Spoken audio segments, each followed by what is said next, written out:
नमस्कार विद्यार्थी मित्रो, आज आपण बघू 4 अंकी गुणाकार कसा करायचा। चला तर मग आपण सर्वप्रथम काय करून घेऊ, उदाहरण लिहून घेऊ। उदाहरणार्थ काय लिहायचं आपण, 3 एखादी संख्या घेऊ, 3569 गुणिले 23। आपल्याला हे उदाहरण आता सोडवायचं। तर आता गुणाकाराचे पहिलं नियम काय आहे की सर्वप्रथम एकक स्थानाकून दशक, शतक, हजार, 10,000 इकडे अनंतपर्यंत गुणित जाणे।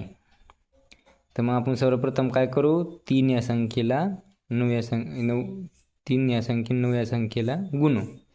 तर 3चा पाढा कुठपर्यंत म्हणायचा आपल्याला, 9 पर्यंत म्हणा बरं। मग 3 9 27, आपण 27 जर असे लिहिले तर 7 हा अंक कुठे येतो आपला, इथे, आणि 2 हे कुठे जातो, हातच्याला 6च्या डोक्यावर।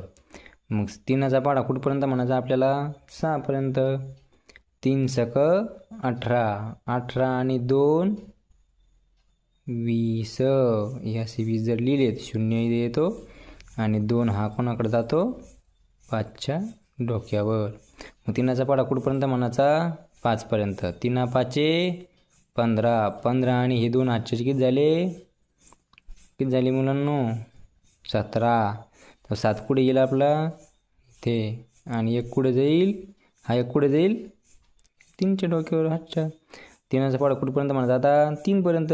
3 त्रिक 9, 9 आणि हातच्या किती झाला, 10। आता पुढे हातच्या द्यायला आहे का आपल्याला जागा, म्हणून 10च्या 10 आपल्याला इथं लिहून टाकायचा।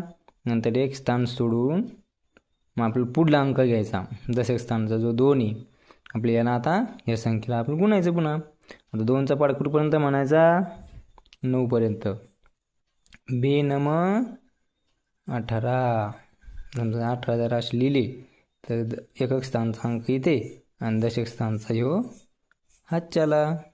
हे लक्षात ठेवायचं, आपले जे पहिले जे ह्यो जो लिहिलेले अंक आहे हातचे दिलेले, याची आणि त्याची गलफल होता कामा नाही, म्हणून सुटसुटीत वर लिहायचा, हे 2च्या हातची। आता 2चा पाढा पुढं कोण म्हणायचा, 6 पर्यंत। 2 सकी 12, 12 आणि हा 1 13, 13शी 3, याशी 13, 13शी 3 इथं लिहायचे आणि 1 जो आहे ह्यो हातच्या इथं लिहायचा। मग पुन्हा 2 पंचे 10, 10